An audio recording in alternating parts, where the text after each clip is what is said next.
Boa noite, queridos. Na paz do nosso Senhor Jesus Cristo.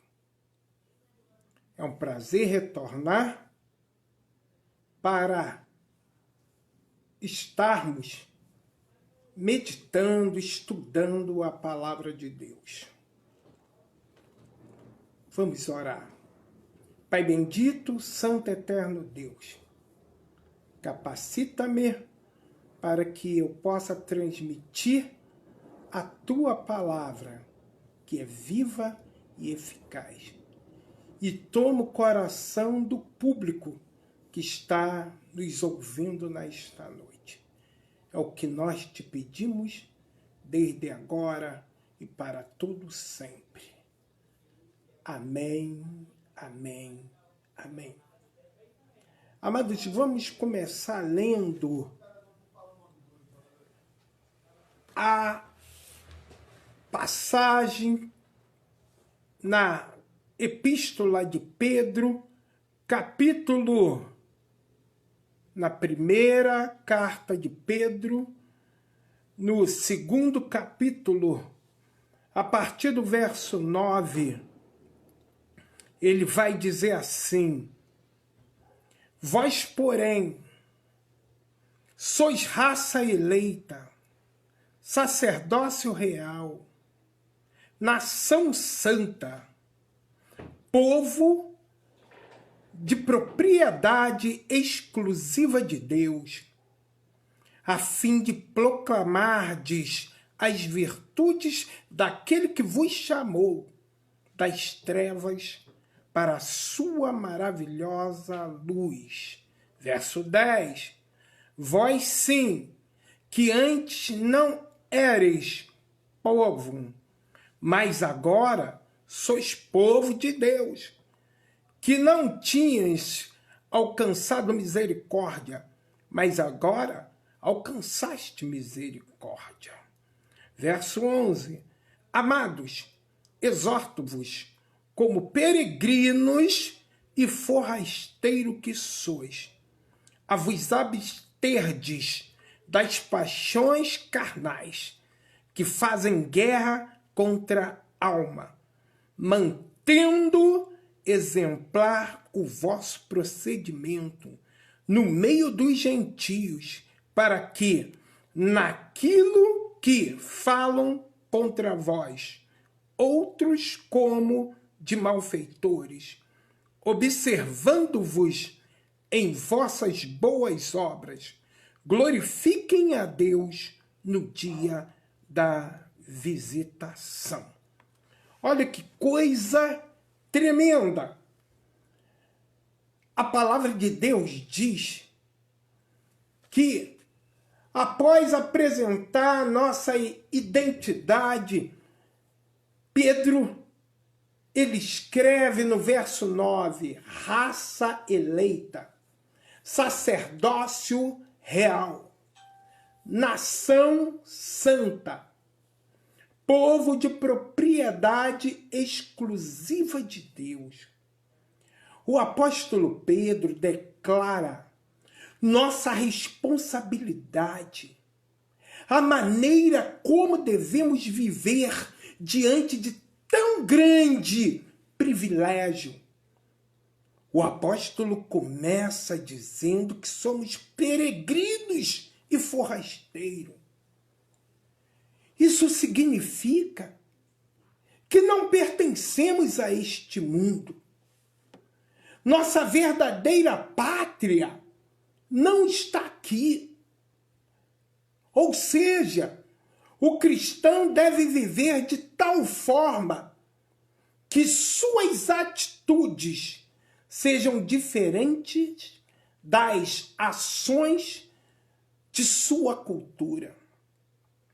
O pregador escocês Alexander MacLaren, ele diz, com inteireza, ele comentou: o mundo tem suas noções de Deus, acima de tudo, das pessoas que dizem pertencer a família de Deus. Eles nos leem muito mais do que leem a Bíblia. Eles nos veem, pois só ouvem falar de Jesus Cristo. E foi isso que Jesus ele disse no Sermão do Monte, quando ele diz: assim brilhe também a vossa luz diante dos homens, para que vejam as vossas boas obras e glorifiquem a vosso Pai que está nos céus. Que coisa tremenda, profunda. Essa é a essência do que Pedro trata nesta passagem.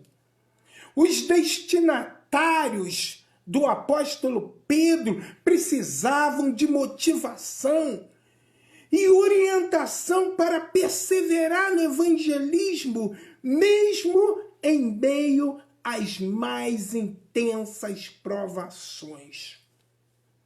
Assim, Pedro exorta aos seus leitores a fortalecer seu testemunho com dois aspectos cruciais da vida cristã: santidade na vida particular e santidade na vida pública. Santidade na vida particular.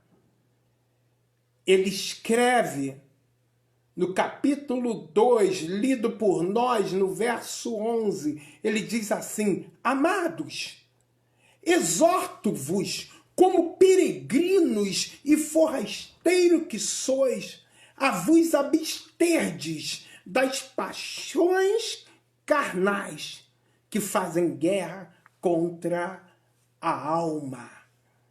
Pedro começa a sua exortação abordando seus leitores como amados, ou seja, como objetos do amor incomensurável de Deus. Eles deveriam obedecer àqueles que os amavam. O grande amor de Deus é o motivo que nos permite suportar as dificuldades deste mundo, pois vivemos como peregrinos. Não apenas somos filhos amados de Deus, mas somos também peregrinos e forrasteiros neste mundo. Peregrino e forrasteiro são usados como sinônimos. Eles apontam para alguém que é um residente temporário ou viajante em um país estrangeiro, percorrendo o caminho para o seu país de origem, tal como os patriarcas em direção à cidade celestial. Amado, por isso que o apóstolo, ele escreve, em Filipenses 3:20, ele vai dizer: pois a nossa pátria está nos céus, de onde também aguardamos o Salvador, o Senhor Jesus Cristo. Como estrangeiros, nós, os cristãos, devemos evitar as coisas deste mundo. Alvard Hendricks acertadamente declarou: a maioria das pessoas pensam que está na terra dos viventes em direção à terra dos mortos. Mas a verdade é que estamos na terra dos mortos, indo em direção à terra dos viventes. Nossa casa está no céu. E aí, no verso 11 ainda, ele nos convida a vos absterdes das paixões carnais que fazem guerra contra a alma. Uma vez que os cristãos não fazem parte do mundo, eles devem abster-se das concupiscências da carne. A ordem para abster-se significa que os santos que possuem a habitação do Espírito devem lutar contra os desejos da carne. Mesmo em uma cultura pós-moderna, dominada pela sensualidade, imoralidade, relativismo moral.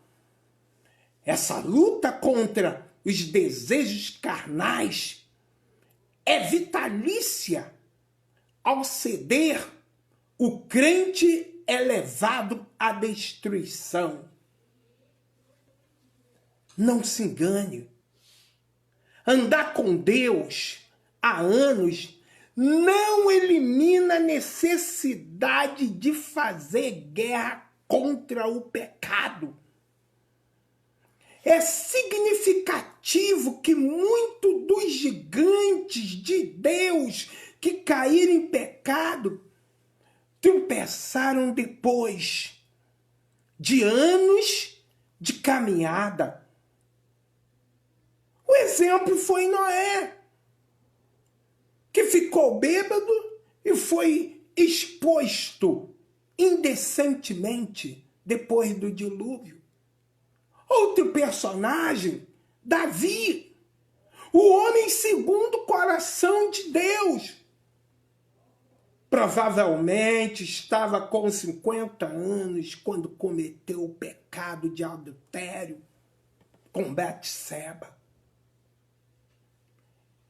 Ezequias, que realizou uma grande reforma religiosa, no final da sua vida, tornou-se orgulhoso.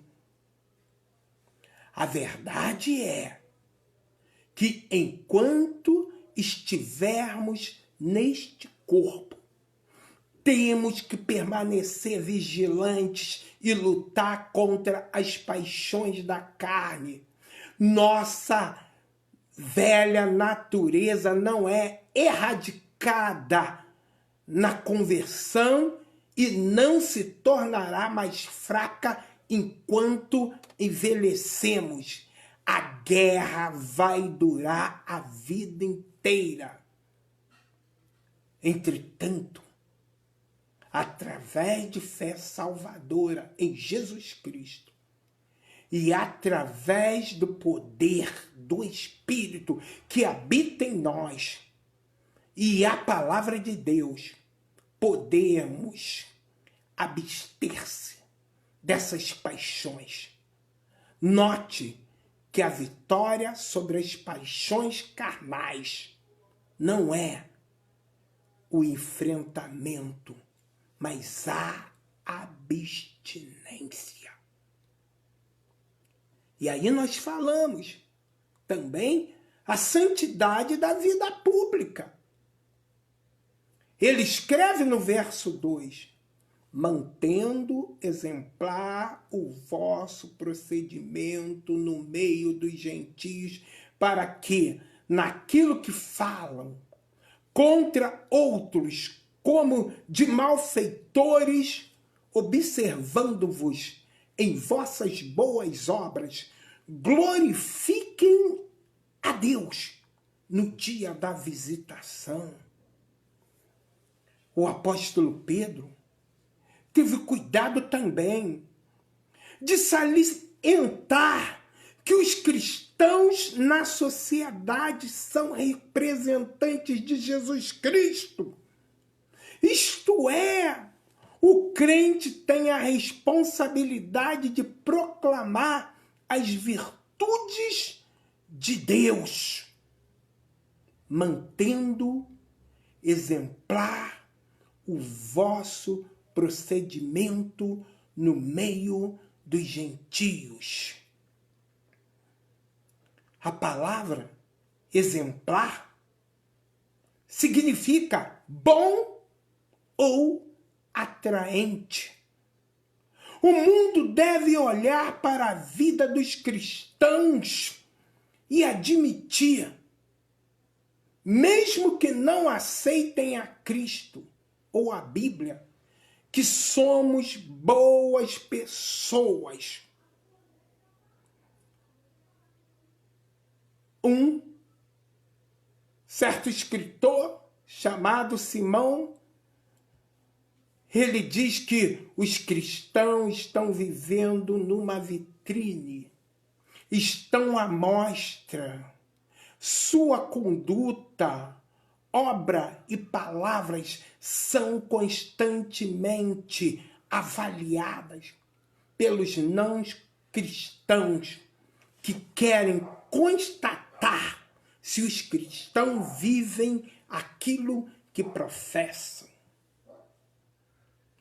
Aí o verso 13 diz: glorifiquem a Deus no dia da visitação. Pedro diz que aqueles que observam nossas boas ações devem glorificar a Deus no dia da visitação. Mas o que é o dia da visitação?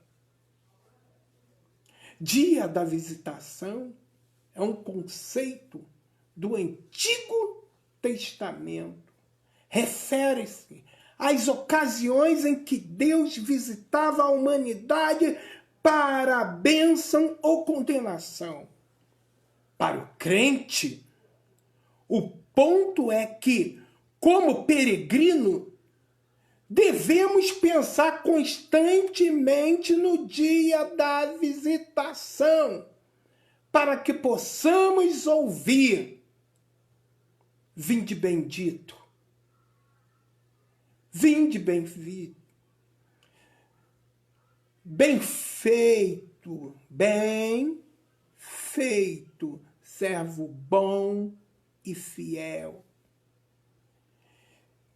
E enquanto estivermos neste mundo, devemos procurar convencer aqueles que estão no caminho para a condenação eterna, para receber a misericórdia de Deus, antes que seja tarde demais, quer queiramos ou não.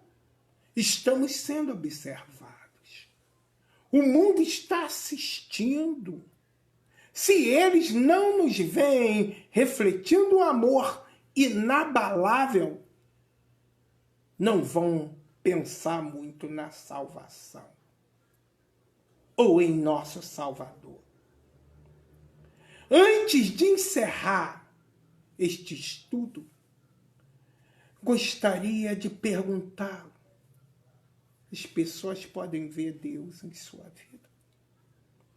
Suas atitudes e palavras evidenciam que você ama o Senhor? Você está preparado para o dia da visitação? Olha, querido, concluindo, eu quero dizer: Deus está chamando você para uma forma de vida radical. Viver como peregrino estrangeiro neste mundo. A vida do profeta Daniel é um belo exemplo de alguém que caminhou com Deus e jamais negociou a sua fé. Como resultado, o capítulo 6 do seu livro termina dizendo: Daniel prosperou no reinado de Dario. Daniel viu a Babilônia cair, mas permaneceu firme, foi promovido no reino de Dário. Deus honra aqueles que o honram. Deus é quem exalta, também quem humilha. Porque Deus permitiu história como essa nas Escrituras para encorajar o povo em sua luta contra o mundo, a carne e o diabo. É um lembrete de que Deus está no controle de toda a situação. Podemos servi-lo sem medo das consequências. Quer enfrentemos a fornalha de fogo, ou o leão que ruge, ou está sobre os cuidados, mas vamos estar sob os cuidados do Senhor, e Ele cumprirá seus propósitos divinos para sua glória. Que Deus te abençoe e lhe dê uma boa noite no nome de Jesus. Fique com essa palavra.